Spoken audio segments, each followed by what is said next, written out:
Hello guys, welcome to Supreme Steno classes. Guys, be ready for Patna High Court Steno skill examination, a special dictation. 5 seconds.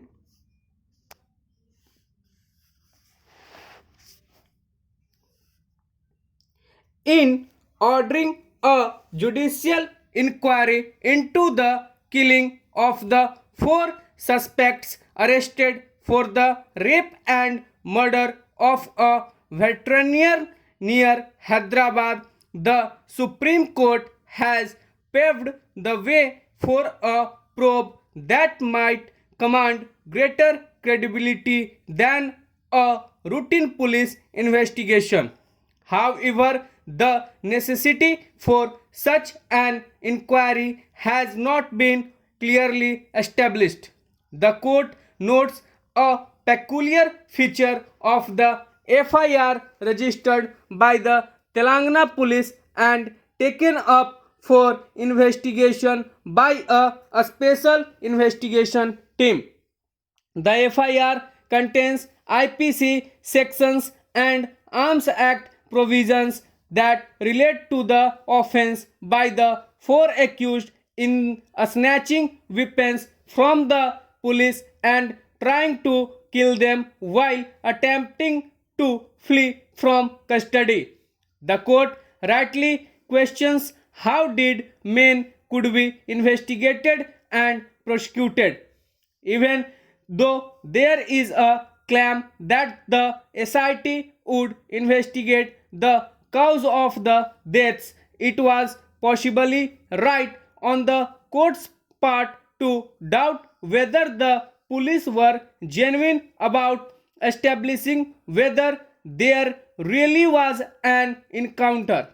Further, the order underscores that the suspects were in the legal custody of the police when the incident took place, implying that it was primarily a custodial death and one that was yet to be established as an encounter, the latter being a term that can be used only when the police or any other security force is unexpectedly faced with armed adversaries.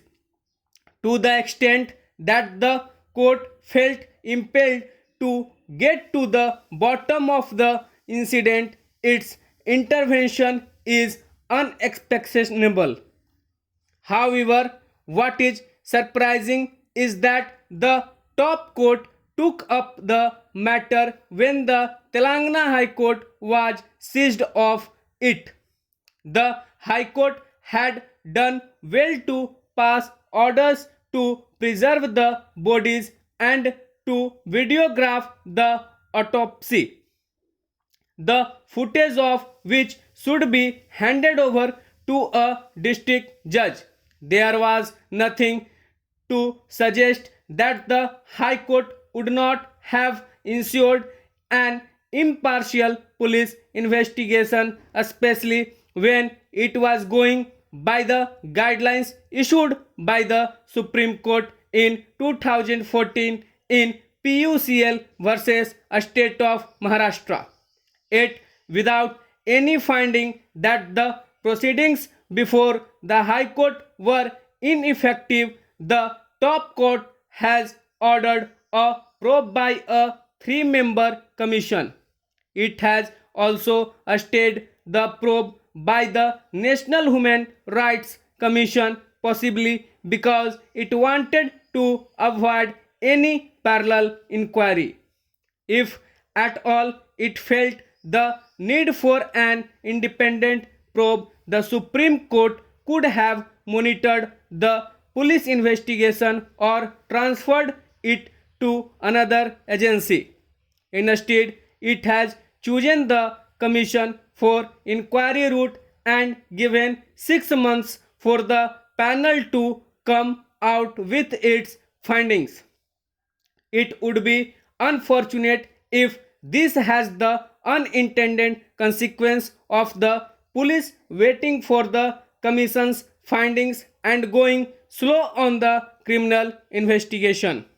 After all, regular investigation based on the criminal procedure is always better than ad hoc inquiries that are mere fact finding exercise. Stop. So guys ये dictation थी। Hope show आप लोग इसे अच्छे से transcribe कीजिएगा, अपने error को फाइंड आउट कीजिएगा, और यदि हमारे डिक्टेशंस पसंद आ रहे हैं तो चैनल को लाइक कीजिए, शेयर कीजिए, सब्सक्राइब कीजिए, और यदि आपकी कोई क्यूरीज और सजेशंस है तो कमेंट बॉक्स में ज़रूर लिखिए। धन्यवाद।